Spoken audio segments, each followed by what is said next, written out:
book, Science of Self-Discipline. Number 1. The 40% Rule. The 40% rule is straightforward.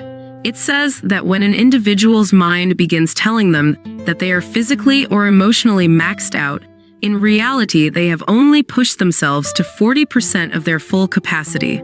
In other words, they could endure 60% more if only they believed that they were capable of it.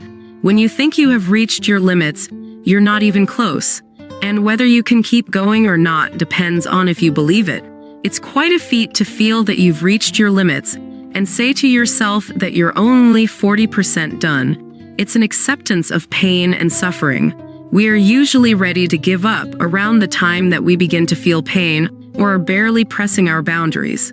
But that point is actually just the beginning of what we are all capable of.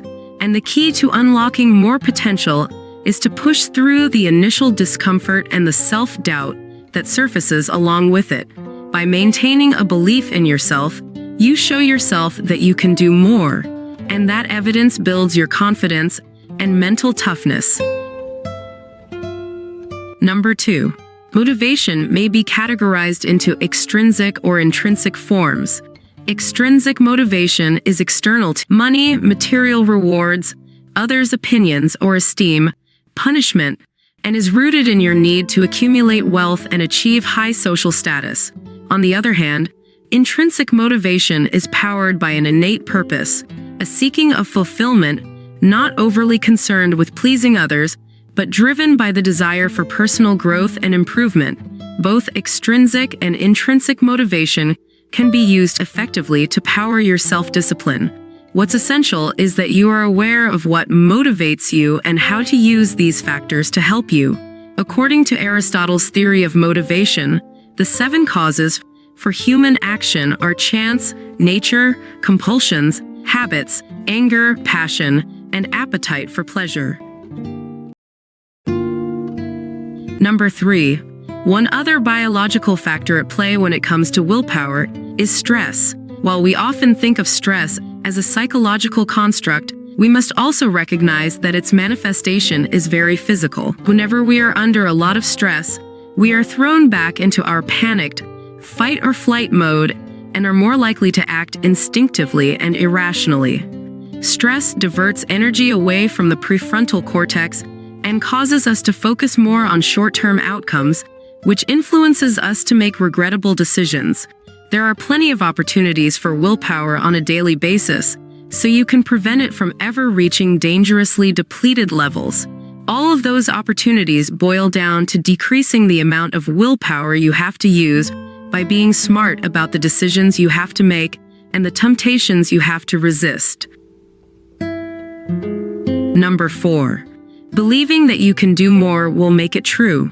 It enables you to go well beyond the limits that you've constructed for yourself in your own mind. And once you've felt the pain and the urge to give up at 10 push-ups, only to push through it and do 20, you know that your mental strength helped you persevere. The next time you're challenged, you'll feel all the more capable and prepared to push past your supposed limits again. This embodies self-discipline in a nutshell. It's really a matter of how much pain you can stomach, and most of us will only bend and never break. Number 5. The 10-minute rule is an effective self-discipline strategy, especially when you're being hounded by temptations. If you're craving something, wait at least 10 minutes before deciding to give in to it. This tactic removes the immediate from immediate gratification and shows you that you have what it takes to withstand your urges. Number 6. Take action when you're only about 75% certain you'll be correct or successful. The truth is, you'll never be 100% sure, and typically when you're at 75%, you are more than ready and even begin to have diminishing returns. Thinking about discipline doesn't make you disciplined as much as we may wish it would. Discipline only happens through consistent action. So when you're somewhere around that 75% threshold, it's time to commit to your decisions and actions. For example, suppose you want to run a marathon, but you aren't very fit. The probability that you can safely run a full marathon is infinitesimal. But the probability that you can safely run 2 miles is substantially greater, perhaps around that 75% threshold. So that's where you'd start in your think training. You might not feel ready for 2 miles, but you can probably do it. And the first step is always the most important. After running 2 miles a day for a little while, you might have a 75% probability of being able to run a half marathon. Number 7. Procrastination versus discipline. Procrastination is the enemy of self-discipline because it often means we justify inaction by waiting for perfect conditions to complete an activity. For instance, it's easy to postpone because your calves are tired or it's raining going to the gym outside. Just because the road isn't 100% clear for you to go to the gym doesn't mean you should forego it completely. They're just excuses. What you should do to improve your self-discipline is simple. Stop waiting to be ready or for everything to feel just right before you begin pursuing your goals, or changing your inaction goes hand in hand with making excuses and actually sabotages your chances of eventually being successful. When everything feels comfortable and just right, it's already too late and you've waited too long. Number 8. Make your environment as distraction-free as possible.